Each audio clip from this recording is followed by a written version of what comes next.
కావలికి గుర్తింపు తెచ్చిన వ్యక్తి మాజీ మంత్రి కలికి యానాదిరెడ్డి అని కావలి ఎమ్మెల్యే దగ్గుమాటి వెంకటకృష్ణారెడ్డి పేర్కొన్నారు.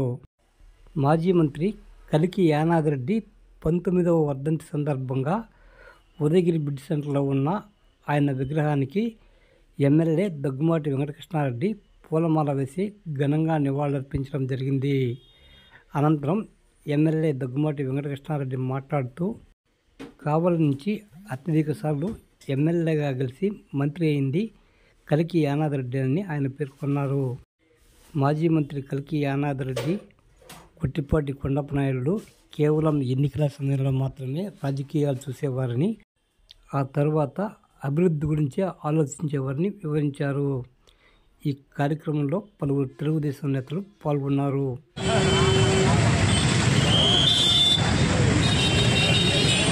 జోహార్ కలికి యానాదిరెడ్డి గారు, జోహార్ కలికి యానాదిరెడ్డి గారు, జోహార్ కలికి యానాదిరెడ్డి గారు, జోహార్ కలికి యానాదిరెడ్డి గారు, జోహార్ కలికి యానాదిరెడ్డి గారు.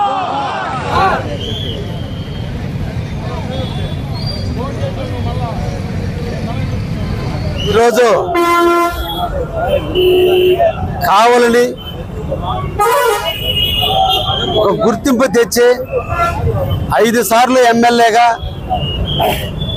1952 నుంచి మొట్టమొదట కావలి వ్యక్తి మంత్రి అయినటువంటి వ్యక్తి కలికి యానాదిరెడ్డి గారి 19వ వర్ధంతి సందర్భంగా వారికి ఘనమైనటువంటి నివాళులు అర్పిస్తూ, వారు కావలికి 5 సార్లు ఎమ్మెల్యేగా పనిచేసి నిరాడంబర జీవితాన్ని అనుభవిస్తూ కల్మషం లేని వ్యక్తిగా అవినీతి రహితమైనటువంటి పాలన అందించినటువంటి వ్యక్తి కలికి యానాదిరెడ్డి గారు.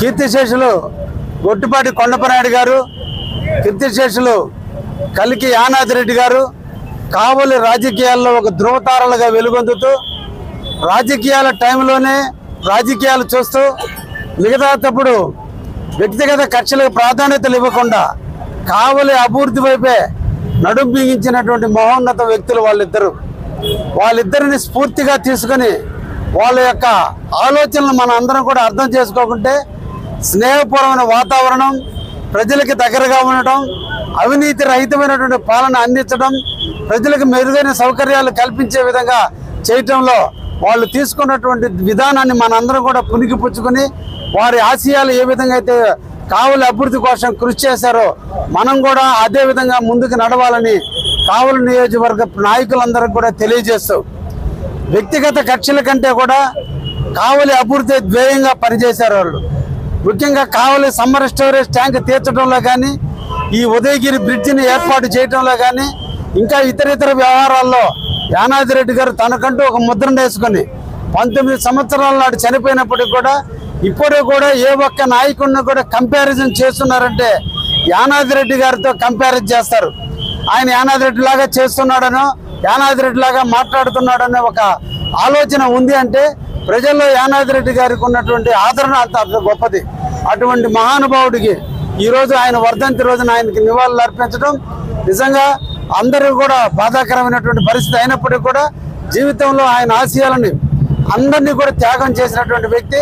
అటువంటి వ్యక్తి యొక్క నివాళులు అర్పిస్తూ ముగిస్తున్నా. Thank you.